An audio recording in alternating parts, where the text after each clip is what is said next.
नमस्कार, मैं हूं प्रमिला दीक्षित। आप देख रहे हैं टीवी 9 भारतवर्ष डिजिटल। आपके सवालों के समाधान के लिए, आपकी शंकाओं के समाधान के लिए, आपकी समस्याओं का हल करने के लिए सनातन की राह पर हम लेकर आए हैं आपको। जगत गुरु उवाच में आपका स्वागत है। हमारे साथ हैं स्वामी सतीशाचार्य जी महाराज। बहुत बहुत स्वागत है। बहुत आभार आपका। स्वामी जी, आज हम बात कर रहे हैं, आप पहले हमारे गेस्ट को देखिए तो उसमें ही आपको विषय समझ में आ जाएगा। अधिकार और कर्तव्य की बात हो रही है। अधिकार लोगों को बहुत चौड़े में पता होते हैं कि ये हमारा राइट है और ये हमसे कोई नहीं छीन है, लेकिन जब बात कर्तव्यों की आती है तो ये कहाँ लिखा है कि ये हमारा कर्तव्य है, इस तरह की बातें होती हैं। तो क्या ये बहुत सूक्ष्म लाइन के साथ या कहीं बिल्कुल तय रेखा के साथ निर्धारित है कि ये आपके अधिकार होते हैं और ये आपका कर्तव्य है? क्योंकि कर्तव्य की व्याख्या जो है वो नियमों में या किसी लिखित उसमें नहीं होती है। वो कई बार ऐसे होते हैं कि ऐसा करना चाहिए जी।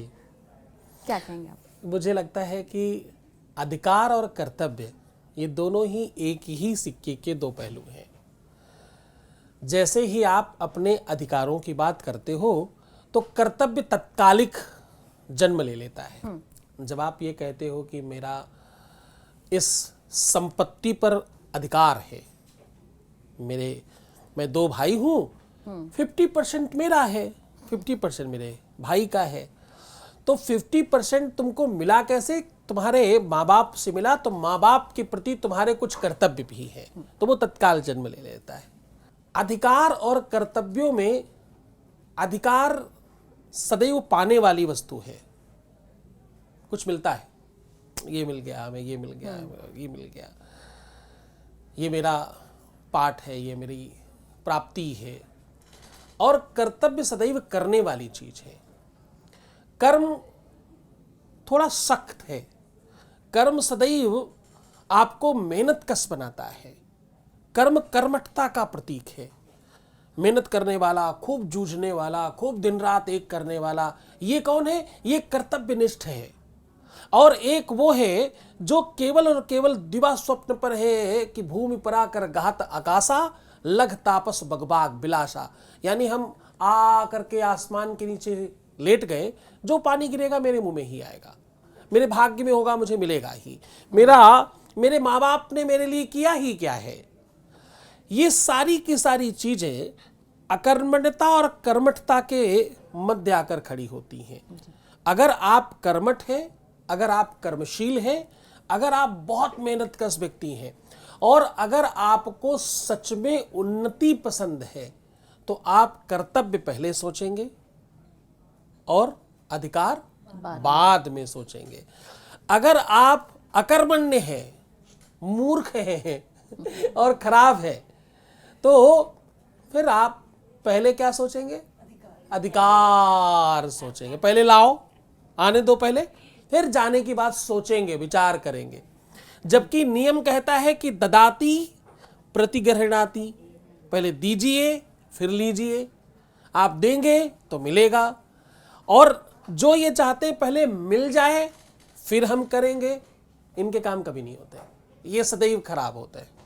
तो दुनिया में बुंदेलखंडी में एक बड़ा मुझे पसंद है गीत, उसमें समधी के लिए कहा गया और मुझे तो लगता है हर रिश्ते के प्रति ये लाइन बड़ी प्यारी है, मुझे बहुत पसंद है, इसलिए आपको बता रहा हूँ।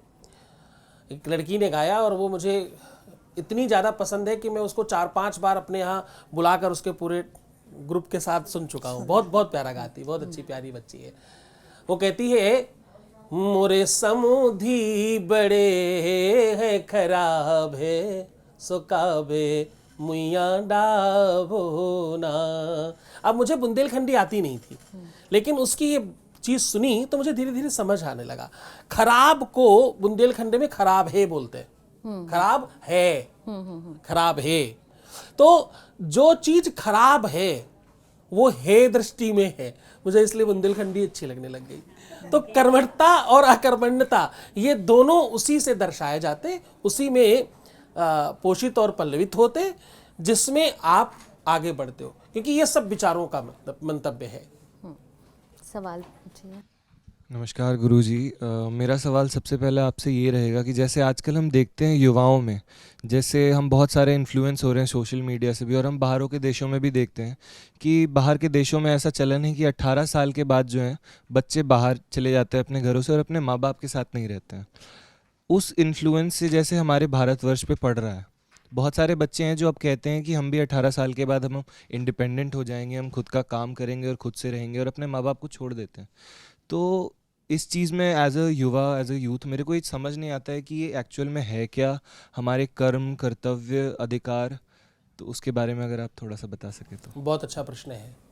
आपने प्रश्न एक किया है इसमें, लेकिन मैं उत्तर आपको दो दूंगा। एक प्रश्न आपका यह है कि पश्चिमी देशों में 18 के बाद ना कोई बच्चा अपने माँ बाप के साथ रहना चाहता है और ना ही माँ बाप रखना चाहते हैं। वहाँ दोनों तरफ ऐसी बात है, आग बराबर बराबर है। अच्छा, मैं किसी हद तक इस बात का समर्थन भी करता हूँ। हर जगह हर चीज़ खराब ही होगी ऐसा नहीं है। पश्चिम की ये बात मुझे ठीक लगती है। साथ नहीं रहने का मतलब है मटर गश्ती करना नहीं। आज सबसे ज़्यादा सफल कौन है? चाहे वो आप खराब से खराब कंट्री का चाइना कहें, गंदी से गंदी कंट्री अमेरिका कहें, दुनिया की सारी ये कंट्रियां जिनको आप बहुत अच्छा नहीं मानते, ये सब सफल कैसे हैं? इनकी सफलता का राज क्या है? इनकी सफलता का राज ये है कि यहाँ 18 साल का बच्चा अपने आप को कर्मशील समझ लेता है और वो कर्मयोगी बनकर बाहर निकलता कि नहीं, अब मुझे छांव की जरूरत नहीं है, अब मुझे उंगली पकड़कर चलने की आवश्यकता नहीं, अब तो मैं सबल हूं, अब मैं सक्षम हूं, अब मैं पाल सकता हूं, अब मैं कुछ दे सकता हूं अपने देश को, अपने कुल को, परंपरा को, पद्धति को, देश को, प्रदेश को, अपने क्षेत्र को। मैं इनके लिए कुछ कर सकता हूं। I will try my self. मैं आगे बढ़ूंगा, मैं देखूंगा। अब इधर क्या है, इधर वाले बच्चे क्या चाहते हैं? अब कहाँ गड़बड़ कहाँ है? इधर वाले बच्चे ये चाहते हैं कि भैया देखो 18 साल के बाद मैं बाहर निकल जाऊं, गर्लफ्रेंड के साथ मटरगश्ती करूं, 4, 6, 10 लड़कियों को घुमाऊं और पैसे माँ बाप से लेता रहूं। व्यवस्थाएं सब उन्हीं को करना है क्योंकि वो तो उनकी जिम्मेदारी है। यहां इस देश में एक व्यक्ति जो सफल हो जाता है परिवार में, उसका नाम क्या है मालूम? गधा। क्या नाम है? सफल व्यक्ति को क्या कहते हैं देश में? गधा। सब लाद दो इसी पे और बड़ी बड़ी कहानियां सुना के ला दो, रो के ला दो। माँ आई, उसने रोना शुरू कर दिया, मेरा ये वाला बेटा तो बहुत ही अच्छा है, बेचारा सब करता है, बेटा इनको 20,000 दे दो। तो पिता आया, उसने अलग किया, माँ आई, उसने अलग किया, भाई आया अलग। छोटे भाई को देना ही चाहिए, बड़े भाई को नहीं दोगे तो किसको दोगे? अरे सगा मामा है, इसको नहीं किया तो किसको किया? अरे अपने मौसा को तुम नहीं करोगे, तुम्हारा दिमाग खराब है, लोग क्या कहेंगे? अरे बड़े आदमी हो गए तो इतने धूर थे, इतने उठाई गिरे। अपने सगे चाचा, इनका सगा चाचा भीख मांगता घूम रहा और ये अपने आप को बड़ा आदमी कहते हैं। अरे चाचा भीख मांग रहा, उसके कर्म है भाई, बड़े आदमी का क्या दोष है इसमें? तो हमारे यहाँ इस देश की विडंबना ये है कि यहां 70 साल का बुजुर्ग जो पिता है, 50-55 साल का बेटा उस 70 साल के बुजुर्ग से अभी भी कुछ ले लेना चाहता है, अभी भी उसको चाहिए, अधिकार है, एकाकी जीवन चल रहा है, सिर्फ चाहिए, देना कुछ नहीं है। राधे राधे महाराज जी। मेरा प्रश्न ये है कि जैसे आज के दौर में जो मतलब जो ये चल रहा है कि से अधिकार और कर्तव्य, तो लोग जैसे हमारे मतलब जो पूर्वज करते हैं उन्हीं को हम अपना अधिकार मान लेते हैं। क्योंकि अगर हम यहाँ पे हैं, अगर धर्म को, इस धर्म, जिस धर्म से जुड़े हुए हैं उस धर्म को हमें उस वहाँ पे करना पड़ेगा, न कि हमारे किए हुए पूर्वजों के आधार पे उनको हम जागीर समझ लेते हैं। तो इनको कैसे देखा जाएगा आज के दौर में? अच्छा, आप ये कह रहे हैं कि जो हमारे अपने पूर्वजों ने अच्छे बुरे काम किए हैं, हाँ, उन्हीं का फल हमको मिलेगा, हम कुछ नहीं करेंगे जी, ऐसा नहीं, ऐसा नहीं कहना है। मतलब आज का जो युवा पीढ़ी है ये मानते हैं कि हमारे माँ बाप जो कर रहे हैं उनका फल हमको मिलेगा, तो हमें कुछ नहीं करना चाहिए। हाँ, हमारे लिए पिता ही फैक्ट्री जी, लगाए, हाँ। वही दुकान खोल कर दे, नहीं, अगर कुछ वही पुण्य नौकरी का लगवा काम भी कर अगर दे, पिता वही पढ़ा कर दे, और अगर ऐसा हो जाए कि पिता ही पास करवा दे तो कितना अच्छा हो जाए। बाइक भी वही दिलाए, कार भी वही दिलाए, वही सारी व्यवस्था कराए, अच्छी पत्नी ढूंढ कर वही दे, अच्छा पालन पोषण वही करवाए। भाई के पास घर है, उसने कमा कर बना लिया है, हमारे लिए कौन करेगा? कम से कम पापा हमारे लिए तो कर ही सकते हैं। आप ऐसा चाह रहे हैं, मुझे लगता है। अच्छा प्रश्न है। मुझे लगता है कि जीवन में ये जो एक्सेप्टेंस है, यही सबसे बड़ा खराब है, ये वाला एक्सेप्टेंस। आपको ना तो दहेज के कारण आप अमीर बन पाएंगे, ना तो पिता के दी हुई संपत्ति से आप अमीर बन पाएंगे, और ना तो किसी भी गिफ्ट से आप बड़े आदमी बन पाएंगे। और सबसे बड़ी बात, इन सबसे ज़्यादा बड़ी बात कहने जा रहा हूं, ध्यान से सुनना, ना ही आप किसी बड़े आदमी के आगे पीछे घूमकर उसके चाटुकार बनकर कुछ कर पाएंगे। इस दुनिया में कोई किसी को कुछ नहीं देता। आप उस लायक होंगे तो आपको मिल जाएगा, जो भाग्य में हो वो भाग कर आएगा। आपको कर्म करना है केवल। आप स्वयं की कमाई से ही बड़े बनेंगे जब बनेंगे, आप स्वयं की मेहनत से ही बड़े बनेंगे जब बनेंगे। पीछे से केवल एक ही चीज मिलती है, आपकी ये मशीन चकाचक है, यही सबसे बड़ा भाग्य है। आंख, नाक, कान, मुंह, पेट, अंतड़ियां, किडनियां, लीवर सब स्वस्थ है, सब बेहतर है, शरीर आपका स्वस्थ है। मुझे लगता है ये सबसे बड़ी पूंजी है माँ बाप के द्वारा दी हुई। इस पूंजी के अलावा दूसरी कोई पूंजी पीछे से नहीं चाहिए होती है। सब आप खुद बनाइए, आप स्वयं कर्म कीजिए, कर्मशील बनिए। आप जितना ज़्यादा खुद को बड़ा बनाना चाहते हैं उसके लिए तैयारी कीजिए। स्वप्न मत देखिए केवल, उसके लिए प्रयास भी कीजिए, उसके लिए निरंतरता करिए तो हो जाएगा, मुझे लगता है। अधिकार तो चलिए कानून के साथ भी आ जाते हैं, लेकिन क्या कर्तव्य माँ बाप सिखा सकते हैं बच्चों को स्वयं के प्रति, परिवार के प्रति? ये बात समाज आपकी के मुझे थोड़ी अच्छी लगी और इस पर जवाब मैं थोड़ा अलग दे रहा हूं आपको। सदैव जो माँ बाप कर्तव्य सिखा रहे हैं वो सही नहीं है। 99.9% माँ बाप ज्यादातर वो कर्तव्य आपको सिखाते हैं जिसमें उनका फायदा है। कि तेरा ये कर्तव्य भाई, इतना तो करना ही चाहिए, वो स्वार्थ बस है। हमारे यहाँ क्या प्रेम जो है ना वो स्वार्थी हो गया है। क्या हो गया? प्रेम स्वार्थी है। प्रेम में अतिशय स्वार्थ है। तो कोई ही प्रेम हो, माँ बाप के प्रति हो, भाई बहन के प्रति हो, पति पत्नी के प्रति हो, गर्लफ्रेंड बॉयफ्रेंड हो, कोई ही प्रेम क्यों ना हो, सारे के सारे प्रेम में स्वार्थ छुपा हुआ है। बिना स्वार्थ के प्रेम परवान ही नहीं चढ़ता, बिना स्वार्थ के प्रेम आगे ही नहीं बढ़ता। प्रेम आपका तभी सफल होगा जब स्वार्थ तगड़ा होगा। जितना भारी स्वार्थ उतना सक्सेस और सफल प्रेम। स्वार्थ नहीं तो प्रेम नहीं। उनका प्रेम सदैव टूट जाता है, खासतौर से उन लड़कियों के लिए कह रहा हूँ जो लड़कियाँ फिलॉसफी करती हैं, अरे उनको तो सिर्फ ऐसा ही चाहिए, वो तो पैसे के लिए मेरे साथ थे, या शारीरिक व्यवस्थाओं के लिए थे, या मेरे कुल खानदान और मेरी व्यवस्थाओं को देखकर मेरे साथ में थे।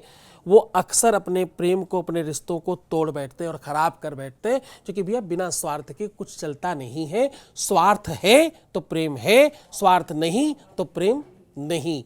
स्वार्थ लाग करे सब प्रीति, सुर नर मुनि सबके यह रीति। सबकी यही रीति है, चाहे मनुष्य हो, चाहे ऋषि हो, और चाहे भगवान क्यों ना हो, सबको स्वार्थ है। स्वार्थ में ही प्रेम है। स्वार्थ सिद्धि प्रेम का दूसरा नाम है। इसलिए कभी कभी माँ बाप को वो कर्तव्य भी सिखाने चाहिए जिसमें उनका स्वार्थ नहीं हो, ताकि बच्चे, क्योंकि बच्चे भी अनाज खा रहे हैं, दिक्कत ये है, उनके पास भी ब्रेन है, समस्या ये है, और पढ़ रहे हैं, ये अगली समस्या है, और इससे भी ज़्यादा समस्या कि बाहर घूम रहे हैं। तो इस कारण से वो सब समझ जाते हैं कि इसमें तुम्हारा स्वार्थ है, इसलिए वो सुनते ही नहीं है। कर्तव्य और अधिकार, एक कहावत है कि कोई भी धन अपने साथ नहीं लेके जाता है, सब अपनी औलाद को देते हैं, चाहे अच्छी हो या बुरी हो। इसी उसके ऊपर उन्होंने अपना जीवन बिताया, क्योंकि जब वो युवा थे तो उन्होंने अपने कर्तव्य पालन नहीं किया। उन्होंने कर्तव्य पालन किसके लिए किया? अपनी औलाद के लिए। अब वो औलाद से उम्मीद करते हैं कि माँ बाप का करें, जबकि उन्होंने नहीं किया होता। तो इसके बारे में बताइए। अब तो लोग ट्रस्ट को भी दे जाते हैं। हाँ, देखिए आपने जो भी कुछ किया है, ये भी एक बड़ी विडंबना है। इस देश में ही एक केवल मान्यता है कि आपने अगर अपने माँ बाप की सेवा की है तो आपकी सेवा होगी। ये पूरा सच नहीं है, ये पूरा 100% सच नहीं है। आपने सेवा करी है या नहीं करी, इसमें केवल आप दोषी या आपकी महानता नहीं है। ना आप पूरे पूरे दोषी हैं, ना आप पूरे पूरे महान हैं। जिसने सेवा करा ली उसकी भी कुछ भूमिका होगी ना। एक तरफा तो कुछ नहीं चलता, एक तरफ से सब कुछ नहीं होता, एक ही व्यवस्थाएं सब चीजें नहीं चला पाती, दोनों तरफ परस्परता होती है। तो जिसने सेवा करा ली, हो सकता वो इतना प्रेमी हो कि आप उसके मोह पास में फंसे रहे और आप सेवा करते चले गए, अथवा वो उतना प्रभावजनित हो कि उसके प्रभाव में रहकर आपको करना पड़ गया, अथवा उनके पास इतनी संपत्ति और इतना अरेंजमेंट था कि आप मजबूरी में जूझे रहे कि कहीं ऐसा ना हो ये किसी और को दे दें, चाहे आप गालियां देते रहे, चाहे बड़बड़ाते रहे, पर आप करते रह गए। तो तमाम चीजें हैं स्वार्थ उसके आसपास। तो आपका बच्चा उन सब चीजों की वजह से आपकी सेवा नहीं करेगा। आपका बच्चा सेवा करेगा आपके स्वभाव से, आपके व्यक्तित्व से, आपका और उसका निजी स्वभाव कैसा है। हर कोई बुरा नहीं होता और हर कोई अच्छा नहीं होता। एक आतंकवादी भी तो अपने आका के लिए अच्छा ही है।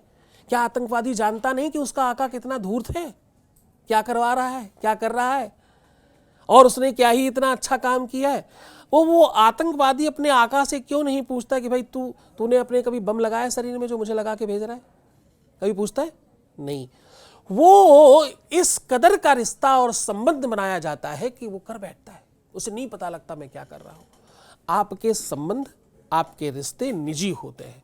आपने क्या बोया है, वो केवल एक ही खेती नहीं देखी जाएगी। आपने अपने सास ससुर या माँ बाप के लिए कितना किया है उतना आपको मिलेगा। आपने अपने बच्चों के लिए कैसे किया है, बच्चों को कैसे रखा है, आपके और बच्चों के रिश्ते कैसे हैं।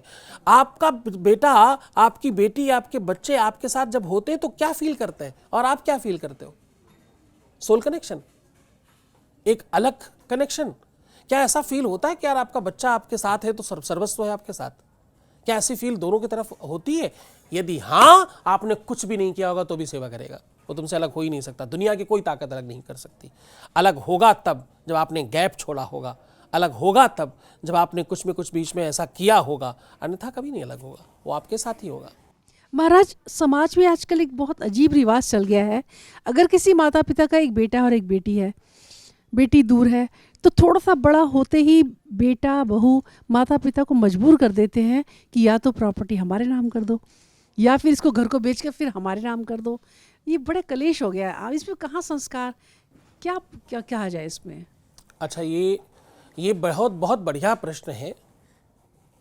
इस देश में बहुत सारे वृद्धाश्रम और बहुत सारे ऐसे माता पिताओं के रहने की जगह खुल रही हैं। उसमें बहुत सारे लोग दोषी हैं, मैं एक तरफ नहीं कहूँगा। मुझे ये बात समझ आती नहीं कि प्रेम और संपत्ति में बड़ी संपत्ति हो कैसे जाती है। मुझे यह आज तक बात नहीं समझ में आई। प्रेम और संपत्ति में संपत्ति बड़ी कैसे हो जाती है और कैसे हो सकती है, ये समझ ही नहीं आया मुझे कभी। और अगर बड़ी है तो इसका मतलब कहीं गड़बड़ है। माँ बाप के लिए भी संपत्ति बड़ी कैसे है? वो अपने बच्चों को अगर बच्चा चाहता है तो दे देने में आपत्ति भी किधर है? क्या संकट है? मांगने के पहले क्यों नहीं दे दिए? क्या करना है उस संपत्ति का? क्या तुम चाहते हो कि संपत्ति की वजह से वो तुमसे प्यार करता रहे, इस वजह से तुमको रखे? सच बताऊं, अगर नहीं रखना होगा तो संपत्ति के बावजूद मैं कितने लोगों को जानता हूं जिनके बच्चों ने संपत्ति भी नहीं ली कि मुझे नहीं चाहिए तुम्हारा घर मकान दुकान, कुछ नहीं चाहिए, फिर भी मुझे तुम्हारे साथ नहीं रहना है। आपके निजी रिश्ते कैसे हैं, ये सब उसी पे डिपेंड करता है। संपत्ति महत्वपूर्ण नहीं है। और ये कहीं ना कहीं आपने ही तो उसके मन में डाला है कि संपत्ति बहुत बड़ी चीज होती है। संपत्ति माने क्या होता है?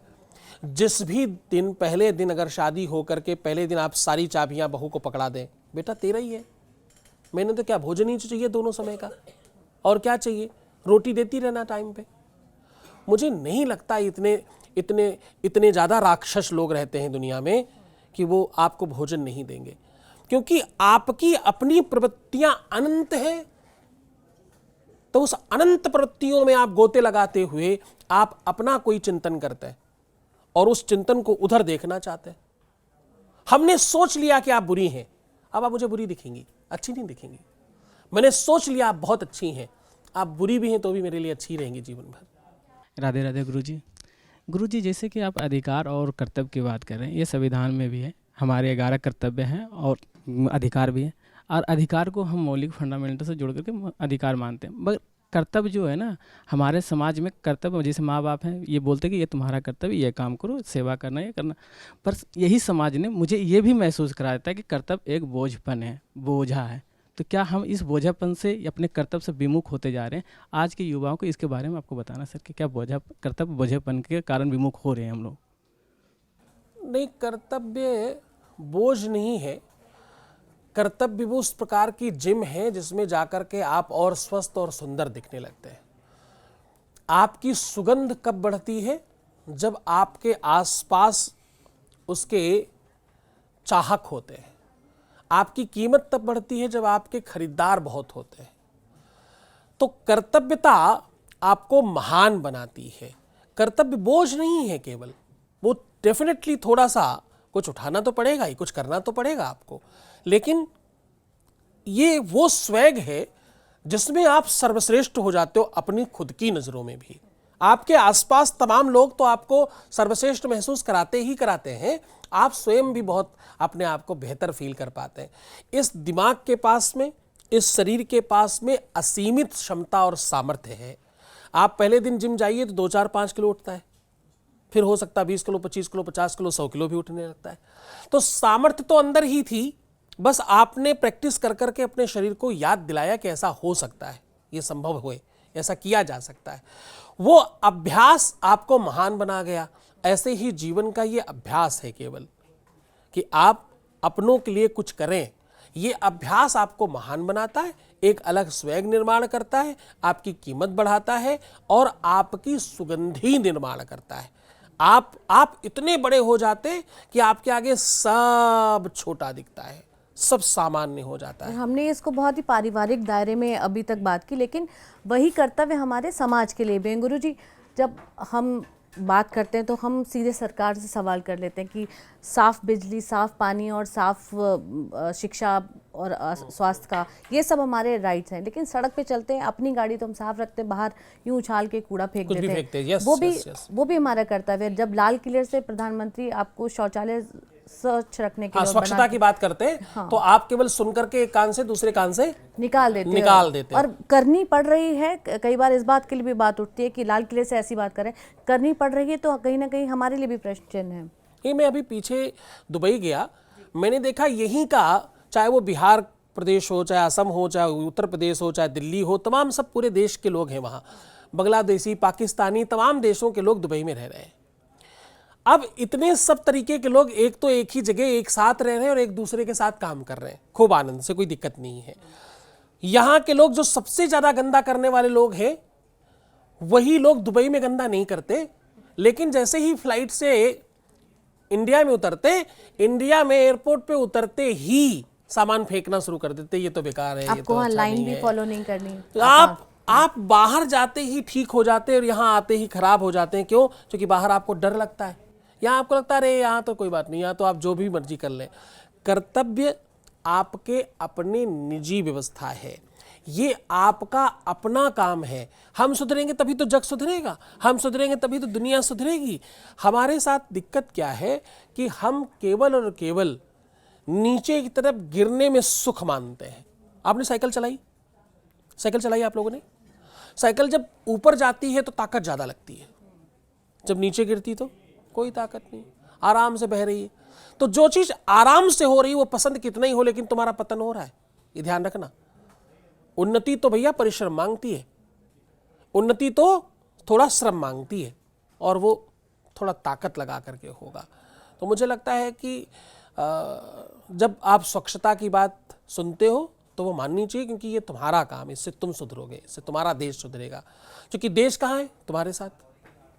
भीड़ में आपका व्यवहार कैसा है? आप सार्वजनिक जगहों पर आप नियम लाइन फॉलो करते हो या नहीं करते हो, या साफ सफाई की जहाँ तक बात है पब्लिक में आप कई बार, अब तो ये नया फैशन चला है, लोग मोबाइल रीलें देखते रहते हैं, उसकी वॉल्यूम अप होती है। हाँ हाँ हाँ। ये भी एक तरह का, फिर इसको भी नियम के दायरे में, कर्तव्य के दायरे में रखना चाहिए कि आप अपने मोबाइल का वॉल्यूम कितना रख रहे हो। हाँ, कि आपको सुनना हो सकता है आपके बगल वाले को ठीक नहीं लगे, तो आप सब तरफ जब आप दूसरों का ध्यान रखते हैं। देखिए प्रकृति क्या सिखाती है, पुष्प किसके लिए आता है? खुद के लिए? वो तो आसपास के माहौल को खुशनुमा बनाने के लिए, कभी भौरे के लिए, कभी पक्षियों के लिए, कभी मधुमक्खियों के लिए। तो जो भी प्रकृति देती है वो किसी और के लिए देती है। हम सब लोग भी ऐसे कर सकते हैं। हम सब भी दूसरों के लिए अगर जीवन जीना शुरू करें, हम कुछ तो बदले में दें। प्रकृति ने इतना कुछ दिया, फ्री का पानी, फ्री की धूप, फ्री का ऑक्सीजन, फ्री की हवा, सब कुछ हमें मुफ्त में मिल रहा है। हम क्या दे रहे हैं बदले में? हम क्या दे रहे हैं? और नहीं दे रहे हैं तो इसका बदले में हमें क्या होगा?